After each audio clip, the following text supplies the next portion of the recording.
सबसे पहले आप लोगों को नव वर्ष की हार्दिक शुभकामनाएं। नव वर्ष में आप लोगों के लिए चाइल्ड साइकोलॉजी का पहला वीडियो आप लोग बखूबी इसको देखिए।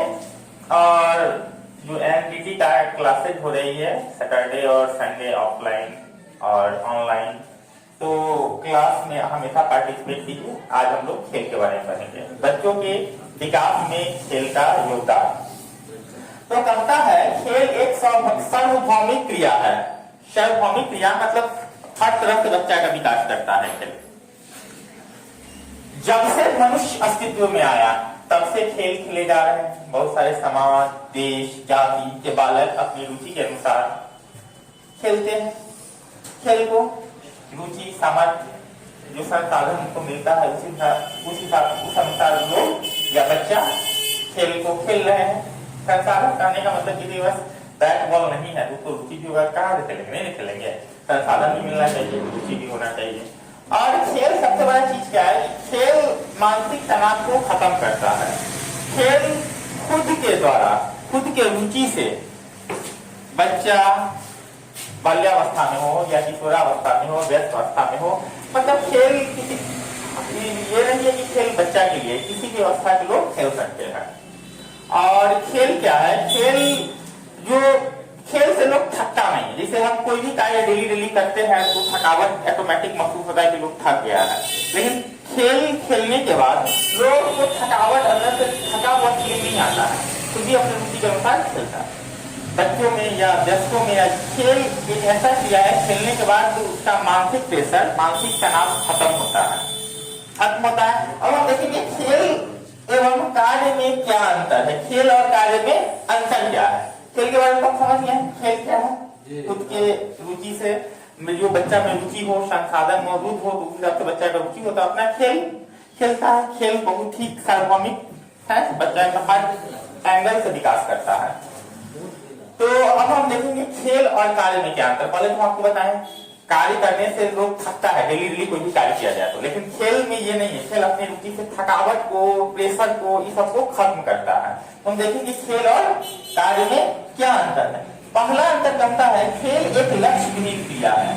खेल में कोई लक्ष्य नहीं होता है, जिसका निहित तत्व आनंद प्रदान करता है। खेल खेलने से आनंद की प्राप्ति होती है, जबकि कार्य लक्ष्य की ओर प्रेरित करता है। कार्य जो हम कार्य करते हैं मेरे लक्ष्य की ओर जाते हैं, लक्ष्य की प्राप्ति की ओर अग्रसर है। खेल दूसरा कहता है खेल बालक को नई स्फूर्ति प्रदान करता है, जबकि कार्य शारीरिक और मानसिक थकान प्रदान करता है। खेल बालक को एक्टिव बनाता है, जबकि कार्य जो है थकान और प्रेशराइज करता है। मानसिक थकान, शारीरिक थकान दोनों होती है। कहता है खेल में समय की तथा कार्य पद्धति की स्वतंत्रता नहीं होती। खेल में समय के और कार्य पद्धति की कोई स्वतंत्रता नहीं होती। अपने हिसाब से बच्चा या वयस्क जो भी है खेल का जो नियम है अपने अनुसार खेलता है, लेकिन बालक स्वतंत्र होता है खेल खेलने में, लेकिन अपने बनाए नियम के अनुसार ही खेल खेलता है, अपने पति से, तो हम आपको बता दी है। लेकिन खेल के अतिरिक्त कार्य में अपने बड़ों के बनाए नियम के अतिरिक्त समय की सीमितता के मद्देनजर देखते हुए, समय के बाधा को देखते हुए कार्य करना पड़ता है। लेकिन कार्य खेल में तो बच्चा स्वतंत्र है, अपने हिसाब से जो नियम है उस नियम के अनुसार खेलता है। लेकिन कार्य में बड़ों के बनाए नियम को पाया जाता है। सेकेंड है ये वो टाइम दिया जाता है कि इस टाइम में इतना कार्य को कर लेना है। चौथा, खेल में परिणाम गौण होता है। खेल में परिणाम तो गौण होता है, हार जीत कोई पता चल जाता है खेल के स्टार्टिंग में, तो परिणाम गौण होता है। जबकि कार्य में परिणाम प्राप्ति होता है। कार्य की सफलता असफलता परिणाम पर निर्भर करती है, जबकि खेल की सफलता और असफलता प्रश्न उससे मिले आनंद से जुड़ा होता है। खेल में कार्य खेलने में जो आनंद है, जो मजा है, वो तो आएगा। जब तक खेलते तब तक मानसिक जो तनाव होता है वो खत्म रहता है। ये किसी भी उम्र के हो, किसी भी अवस्था के हो। कहता है कार्य अधिक बार करने से निरस्ता प्रदान होती है। निरस्ता समझे रहे हैं, जबकि खेल बार खेलने से और अधिक आनंद देते हैं। कार्य को बार करने से निरस्ता प्रदान होती है, लेकिन खेल को बार खेलने से और अधिक आनंद देती है तथा समरसता प्रदान करती है। बालक के विकास में खेल का बहुत अधिक महत्व है। बालक के विकास में खेल का अत्यधिक महत्व है। खेल के द्वारा केवल शारीरिक विकास तथा वृद्धि ही प्रभावित नहीं होती, वरन जीवन के समस्त पहलुओं के विकास पर खेल अपना प्रभाव डालते हैं। खेल निरुद्देश्य एवं निरर्थक माने जाते हैं। खेल को अपने समाज में निरुद्देश्य, इसका कोई उद्देश्य है, निरर्थक है, कोई कार्य का निरर्थक है, कोई कार्य का नहीं अपने समाज में माना जाता है। परंतु वास्तव में तो प्रारंभिक जीवन में खेल को बालक के विकास का रीढ़ माना जाता है। प्रारंभिक जीवन में जो बच्चा का प्रारंभिक जीवन है उसमें खेल को बच्चे के विकास का रीढ़ माना जाता है, बैकबोन। केवल बालकों के लिए ही नहीं, वरन हम अवस्था में हर अवस्था जो भी हो, बालक के लिए किसी भी अवस्था हो, बाल्यावस्था हो और किशोरावस्था हो, व्यस्तावस्था हो, मध्य अवस्था हो, किसी भी अवस्था में खेल अत्यंत महत्वपूर्ण है। खेल खेलना चाहिए, चाहे इंसान किसी भी अवस्था में हो। खेल की परिभाषा तथा विशेषता, कहता है खेल का परिभाषा और विशेषता। तो हमने देखे कि खेल का परिभाषा क्या विषय है, बहुत सारे मनोवैज्ञानिक अपने अनुसार विशेषता बताए हैं। गुलिक ने कहा है खेल वह क्रिया है जिसे हम अपनी इच्छा अनुसार स्वतंत्रता पूर्वक करते हैं। खेल वह क्रिया है जिसे अपने इच्छा अनुसार स्वतंत्रता पूर्वक करते हैं। अब वेलेंटाइन के अनुसार, वेलेंटाइन एक मनोवैज्ञानिक हैं, वो कहते हैं जो क्रिया खेल के लिए की जाती है वही खेल क्रिया कहलाती है।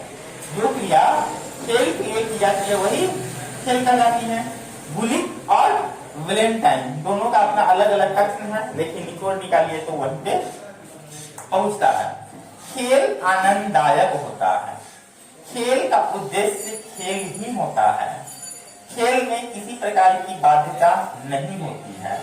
बालक लंबे समय तक खेल कर शारीरिक मेहनत कर लेता है, परंतु फिर भी उससे उबता नहीं है तथा थकान का अनुभव नहीं करता है, क्योंकि खेल स्वेच्छा से खेला जाता है तथा इसमें कोई बाह्य दबाव नहीं होता है। कोई बाहरी दबाव नहीं होता है। खेल के लिए स्वतंत्रता आवश्यक है। खेल के लिए स्वतंत्रता आवश्यक है। हम क्रिकेट पकड़ के जाए खेलने या कोई हमको दबाव दे कि तुमको 2 बॉल में 2 छक्का लगा देना, अपने हिसाब से नहीं खेलेंगे। जाओ तुम आउट हो जाओ, खेल नहीं ना होगा। तो कहने का मतलब है खेल के लिए स्वतंत्रता आवश्यक है। इस प्रकार जो भी कार्य आनंद प्राप्त करता है, स्वतंत्रता से किया जाता है, स्वेच्छा से किया जाता है, वह खेल कहलाता है। परिभाषा सुनिए, गौर से सुनिए। खेल के लिए स्वतंत्रता आवश्यक है। इस प्रकार जो भी कार्य आनंद प्राप्ति के लिए किया जाता है, जिससे आपको आनंद मिलता है, खुशी मिलता है, स्वतंत्रता से किया जाता है एवं स्वेच्छा से किया जाता है, वह खेल कहलाता है। जो भी कार्य हम आनंद की प्राप्ति के लिए करते हैं, कहता है फिर क्या कहता है, खेल के लिए स्वतंत्रता आवश्यक है। इस प्रकार जो भी कार्य आनंद प्राप्त करता है, इसके साथ जुड़ा हुआ है, आनंद प्राप्त करता है, उसके साथ जुड़ा हुआ है। सुनिए, आनंद प्राप्त करता है, स्वतंत्रता से किया जाता है, स्वेच्छा से किया जाता है, वह खेल कहलाता है। चाइल्ड साइकोलॉजी बता रहा है वेलेंटाइन के अनुसार।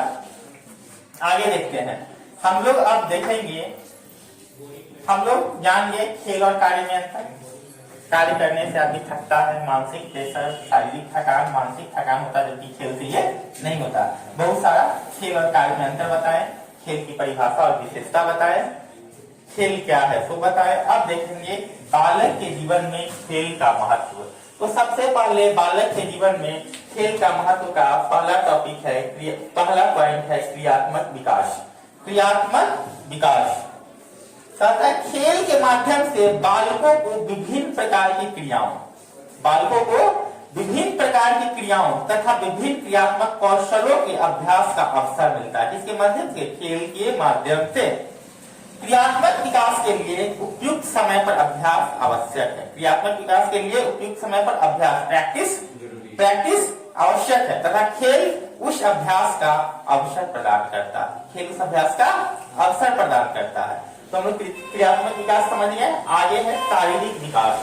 खेल से बच्चों का शारीरिक विकास कैसे होगा। पहले हम लिखे बालक के जीवन में खेल का महत्व। बालक के जीवन में खेल का क्या महत्व है। तो क्रियात्मक विकास हम लोग देख लिए। अब देखेंगे हम लोग शारीरिक विकास। शारीरिक विकास खेल के द्वारा मांसपेशियों का व्यायाम होता है, एक्सरसाइज मांसपेशियों का होता है।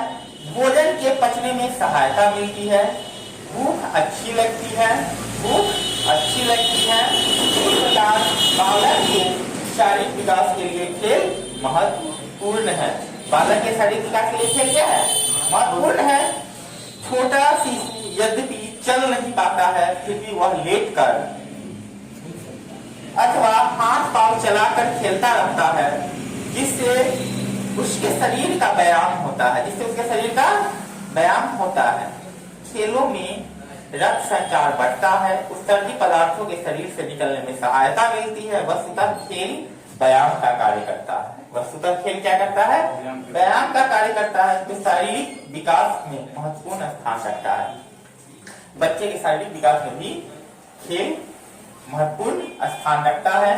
तीसरा है संगी साथियों से समायोजन, मेल मिलाप कैसा है, अपने हम उम्र कहता है। तीसरा है संगी साथियों से समायोजन, कहता है अपने हम उम्र अनेक बालकों के साथ खेलते समय, हम उम्र मतलब एक एज का लगभग हम उम्र अनेक बालकों के साथ खेलते समय उसे विभिन्न बालकों के साथ समायोजन सीखने के अवसर प्राप्त होते हैं। एक दूसरे से मिलना जुलना, कैसे जीवित करना है, उसका अवसर प्राप्त होता है। उसमें सामाजिकता का विकास होता है। संगी साथी में सामाजिकता का विकास होता है। बच्चा एक दूसरे के, इस घर का बच्चा उस घर के बच्चा, उस घर के बच्चा उस घर के बच्चा मिलेगा तो कहीं न कहीं तो सामाजिकता का विकास होगा है ना। सामाजिकता का विकास होता है। अनेक बालकों के संपर्क में आने पर एक दूसरे के विचार, बहुत सारे बालक के संपर्क में आता है, एक दूसरे के विचार तथा भावनाओं का आदान प्रदान होता है। उसका विचार ये सुना, इसका विचार तू जाना, तो उसके भावना और विचार का आदान प्रदान होता है। एवं बालक में नेतृत्व, आज्ञा पालन, सामूहिकता एवं गुणों का विकास होता है। नेतृत्व मतलब समझ में आए, बहुत सारा कोई चीज का नेतृत्व करना, लीडरशिप, नेतृत्व का विकास, सामूहिकता, एक समूह में रहना, एक टीम में रहना, उसका विकास हो जाता है। ठीक है, आज्ञा पालन, किसी का बात मानना, सीनियर जूनियर सब समझ में आया था, जाएगा तो कुछ सीनियर लोगों से कुछ जूनियर भी होगा, संगी साथियों से, तो आज्ञा पालन और सामूहिकता मतलब बहुत सारे गुणों का विकास होता है। फिर से चौथा पॉइंट है संवेगों का रीचन। संवेगों का रीचन नौवां पॉइंट है, सॉरी, चौथा पॉइंट है अन्वेषक प्रवृत्ति का विकास। अन्वेषक प्रवृत्ति का विकास। डेनियल वर्लिन एक मनोवैज्ञानिक है, डेनियल वर्लिन, डेनियल वर्लिन याद रहेगा, डेनियल वर्लिन एक मनोवैज्ञानिक है। डेनियल वर्लिन एक मनोवैज्ञानिक है। वो कहते हैं खेल के माध्यम से व्यक्ति को अपनी जन्मजात अन्वेषक प्रवृत्ति को सुखद परिस्थिति में संतुष्ट करने का अवसर मिलता है। खेल के माध्यम से व्यक्ति को अपनी जन्मजात अन्वेषक प्रवृत्ति को सुखद परिस्थिति में संतुष्ट करने का अवसर मिलता है। इस प्रवृत्ति के कारण व्यक्ति में जिज्ञासा होती है तथा कई अभिनव अनुभव तथा वस्तु की जानकारी प्राप्त करने की इच्छा होती है। खेल के माध्यम से अन्वेषक व्यवहार का विकास का अवसर मिलता है, अन्वेषक विकास के व्यवहार का अवसर मिलता है। हम लोग देखेंगे अगला पॉइंट, पांचवा पॉइंट देखेंगे, खेलों का शैक्षिक महत्व। खेलों का शैक्षिक महत्व क्या है? शैक्षिक मतलब शिक्षा में क्या महत्व है खेल का? खेल के माध्यम से शिक्षा का महत्व अनेकों शिक्षाविदों ने स्वीकार किया है। बहुत सारा शिक्षाविद ये स्वीकार किए हैं कि खेल के माध्यम से शिक्षा दी जा सकती है। इसमें फ्लोवेल मैडम मॉन्टेसरी के नाम अग्रणी है। फ्लोवेल मैडम मॉन्टेसरी शिक्षाविद सब है के नाम अग्रणी है। वस्तुतः खेल शिक्षा को सरस, रुचिकर एवं आसान बनाते हैं। खेल शिक्षा को सरस, रुचिकर और आसान बनाते हैं। जैसे खेल में सुरेंद्र सर ट्रेनिंग देते ABCD सिखा देते हैं, सप्ताह का नाम सिखा देते हैं, 1 से 100 तक सिखा देते हैं। तो बहुत सारा चीज खेल में बच्चों को सिखा देते हैं। तो वही चीज है, कहता है उसका खेल शिक्षा को सरस, रुचिकर एवं आसान बनाते हैं। खेलों के द्वारा बालक अपने वातावरण की वस्तुओं, स्थितियों, सूचनाओं को आसानी से समझ एवं ग्रहण कर लेता है, समझ एवं ग्रहण कर लेता है। खेल द्वारा शिक्षण प्रणाली को भी अधिक प्रभावशाली बनाया जा सकता है। कहानी, कविता के रूप में कठिन पाठ भी आसान बनाकर बालक को कंठस्थ कराए जा सकते हैं। खेल शैक्षणिक, रचनात्मक एवं सृजनात्मक क्रियाओं के विकास में काफी सहायक है। कहता है खेल शैक्षिक, रचनात्मक एवं सृजनात्मक क्रियाओं के विकास में काफी लाभदायक है। हम लोग अगला टॉपिक की ओर बढ़ेंगे, स्वयं का विकास। बच्चों का स्वयं का विकास कैसे होगा? तो कहता है खेल का मैदान बालक को ऊपरी, खेल का मैदान बालक को उसकी व्यक्तिगत मान्यता प्रदान करती है। वहां बालक अपनी क्षमताओं को खुलकर प्रकट कर पाता है।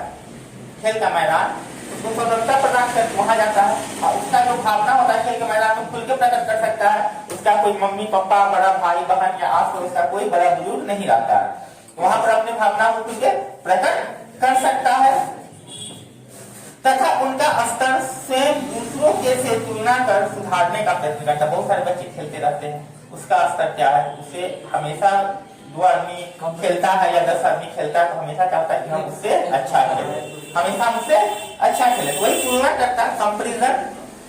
ठीक है, तुलना कर सुधारने का प्रयत्न करता है। व्यक्ति के रूप में अपनी रुचियां समझना एवं प्रकट करना सीखता है। व्यक्ति के रूप में अब उसका क्या रुचि है वो समझता है एवं उसको प्रकट करना सीखता है। ओके, स्वयं के बारे में उसकी अपनी धारणा भी खेलों के माध्यम से स्पष्ट होती है। उसका क्या धारणा है स्वयं के बारे में, ये खेल के माध्यम से ही स्पष्ट होती है बच्चों का। 9वां भाषा का विकास। 9 क्या है, सॉरी 7वां भाषा का विकास। 7वां पॉइंट हम लोगों का क्या है, भाषा का विकास।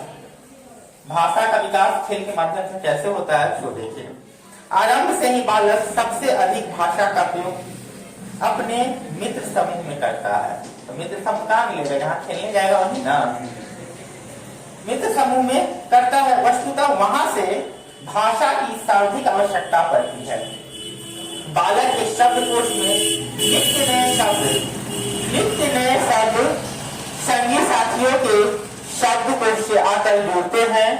नए शब्द का प्रयोग भी बालक मित्र समूह में आजमाता है, क्योंकि वहां उन्हें कोई सही करने वाला अथवा टोकने वाला नहीं होता है। कहता है बालक जब समूह में खेलने जाता है वहां भाषा का विकास, तो बहुत सारा भाषा मम्मी पापा भाई बहन आस पड़ोस सबसे सीखता है, दिल्ली से शब्दकोश में आते रहता है। तो उसका वो खेल के मैदान में कोई बड़ा नहीं होता है, मम्मी पापा आस पड़ोस के हम उम्र के बच्चे होते हैं या 1-2 साल सीनियर जूनियर वही बच्चे होते हैं, वहां पर खुल करके अपनी भाषा का उपयोग करता है, क्योंकि उसको पता रहता है यहाँ पर हमको कोई रोकेगा टोकेगा नहीं, कोई सही करने वाला है। ओके, आगे देखते हैं हम लोग भविष्य की भूमिका का अभ्यास। भविष्य की भूमिका का अभ्यास कहता है खेल के माध्यम से बालक अपने भविष्य में अपनाई जाने वाली भूमिका का अभ्यास भी करते हैं। खेल के माध्यम से अपने भविष्य में अपनाई जाने वाली भूमिका का अभ्यास भी करते हैं। स्वयं अपने लिए तय की गई भूमिकाओं की तुलना खेल में अन्य बालकों द्वारा अपनाई गई भूमिकाओं से करते हैं। जो भूमिका उसका रहता है खेल में दूसरे बालक का, उससे कंपैरिजन अपने भूमिका करता है कि खेल में मेरा क्या भूमिका है। समझ में आया? आगे देखते हैं तथा इस प्रकार उन्हें अनेक प्रकार के विकल्प प्राप्त होते हैं। इन विकल्पों में उचित भूमिका चुनाव करने में खेल अत्यंत सहायक होता है। समझ में आया? कहने का मतलब उसको बहुत सारा विकल्प मिलता है, चाहे कोई भी गेम हो उसमें बहुत सारा फुटबॉल हो गया, वॉलीबॉल हो गया, उस समय या जो सब भी रहता है, क्रिकेट में हो गया, तो उसमें वो सोचता है कि मेरा भूमिका कितना है और हम कहाँ पे खड़ा उतरेंगे दूसरे की तुलना में, हम किस चीज में अच्छा करता है, उसका विकल्प वहां पे खुद चुनता है और समझता है कि मेरा भूमिका दूसरों की तुलना में उस क्षेत्र में अच्छा होना चाहिए। आगे देखते हैं संज्ञात्मक विकास में सहायक। संज्ञात्मक विकास जीन प्याजे, नाम सुने होइएगा, मनोवैज्ञानिक है जीन प्याजे के अनुसार खेलों के माध्यम से बालकों के संज्ञानात्मक विकास में सहायता मिलती है। खेलों के माध्यम से बालकों के संज्ञानात्मक विकास में सहायता मिलती है। खेल के द्वारा बालक अपनी क्षमताओं तथा अर्जित कौशलों के स्तर की जांच तनाव रहित परिस्थितियों में करते हैं। कहता है जीन प्याजे जी, खेलों के माध्यम से बालकों के संज्ञानात्मक विकास में सहायता मिलती है। खेल के द्वारा बालक अपनी क्षमता, जो उसका क्षमता होता है, क्षमता तथा अर्जित कौशल के स्तर की जांच तनाव रहित परिस्थिति में करते हैं। जब तनाव में नहीं रहते, तनाव रहित परिस्थिति में करते हैं। प्याजे जी के अनुसार संज्ञानात्मक संरचना जो बालक ने सीखी है उसका प्रयोग तथा अभ्यास आवश्यक है। खेल उसे अभ्यास तथा उपयोग का अवसर प्रदान करता है। खेल उसको अभ्यास तथा उपयोग का अवसर प्रदान करता है। नेक्स्ट देखेंगे हम लोग नैतिक विकास में खेलों का योगदान। नैतिक विकास में खेलों का योगदान यहाँ है, नैतिक विकास में खेलों का योगदान। खेल में बालक खेल के नियम पर चलता है। खेल में बालक खेल के नियम पर चलता है, तभी से खेल समूह में स्थान एवं मान्यता मिल पाती है। यहीं से वह समाज द्वारा नैतिक गुणों से परिचित होता है तथा उन्हें स्वीकार करना सिखाता है।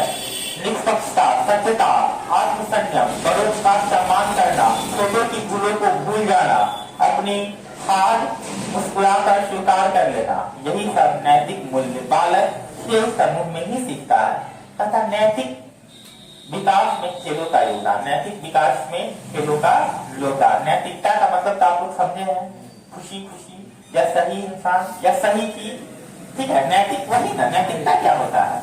नैतिकता का बहुत सारा अपने अपने जगह अर्थ है। नैतिक विकास में खेलों का योगदान कहता है खेल में बालक खेल के नियमों पर चलता है, उसे खेल समूह में स्थान एवं मान्यता मिल पाती है। यहीं से वह समाज नैतिक मूल्यों से परिचित हो पाता है। यहीं पे वह समाज नैतिक मूल्यों से, सही और गलत से सही से परिचित हो पाता है। वही वहां पे वो क्या सीखता है? निष्पक्षता।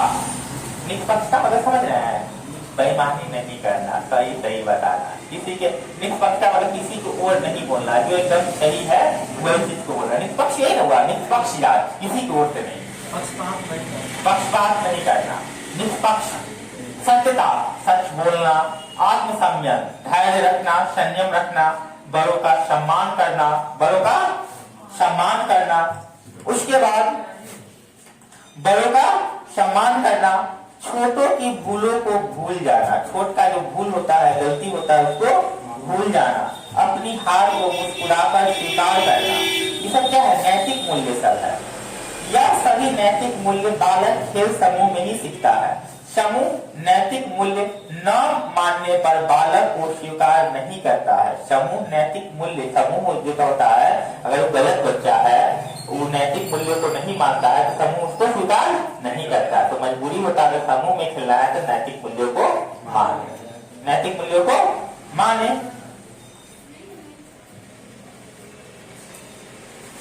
समूह नैतिक मूल्यों न समझने पर बालक को स्वीकार नहीं करता, क्योंकि उसका अस्तित्व इनके बिना असंभव है, इसके बिना असंभव है, असंगत है, जो भी कर सकते हैं।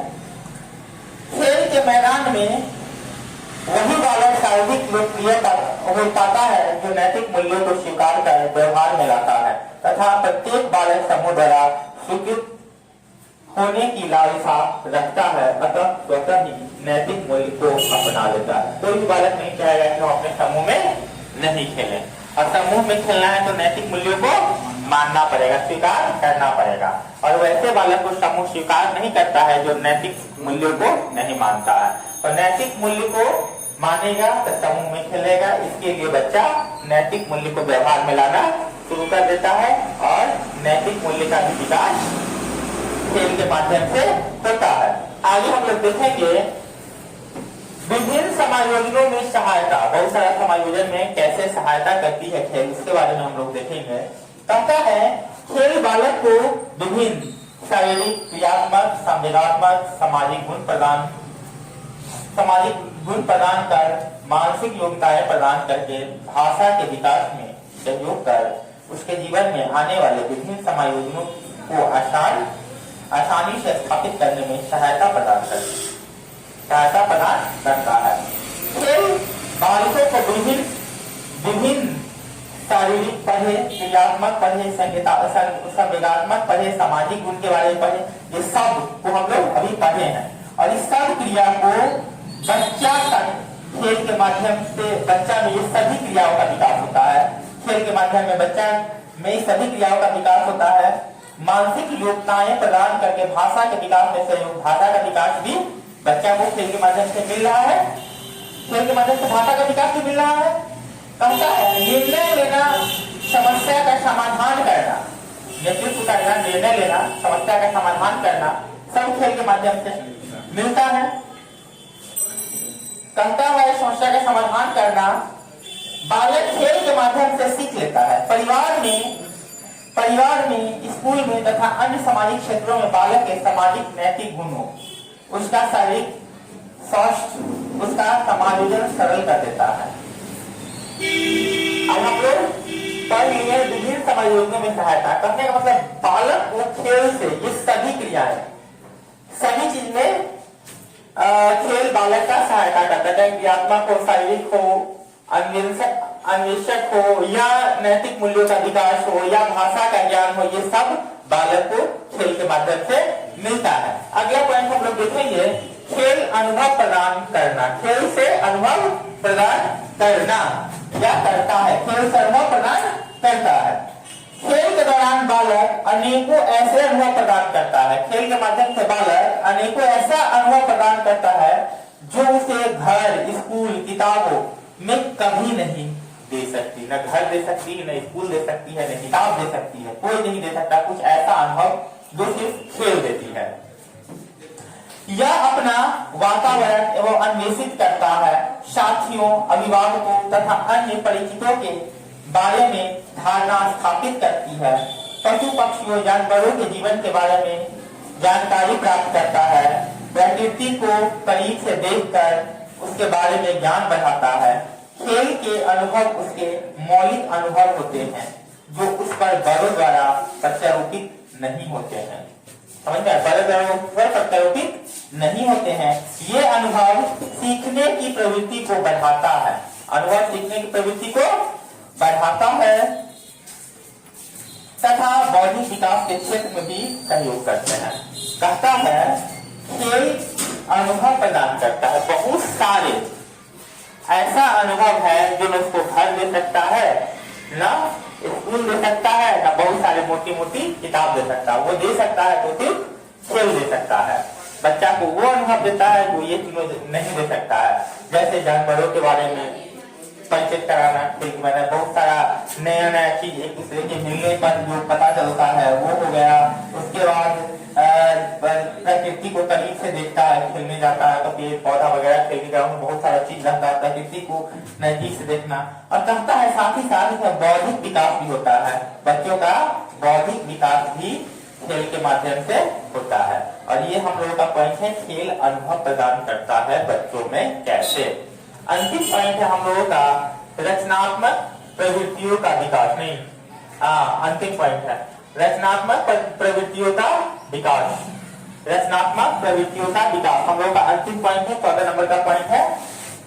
हम लोग देखेंगे रचनात्मक प्रवृत्तियों का विकास कैसे होता है। खेल बालकों में रचनात्मक प्रवृत्ति उत्पन्न एवं विकसित करते हैं। खेल बालकों में रचनात्मक प्रवृत्ति उत्पन्न एवं विकसित करते हैं।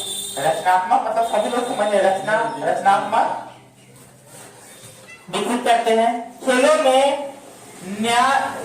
में नयापन लाने की प्रकृति बालक की अवस्था बदलने के साथ साथ उत्पन्न होती है।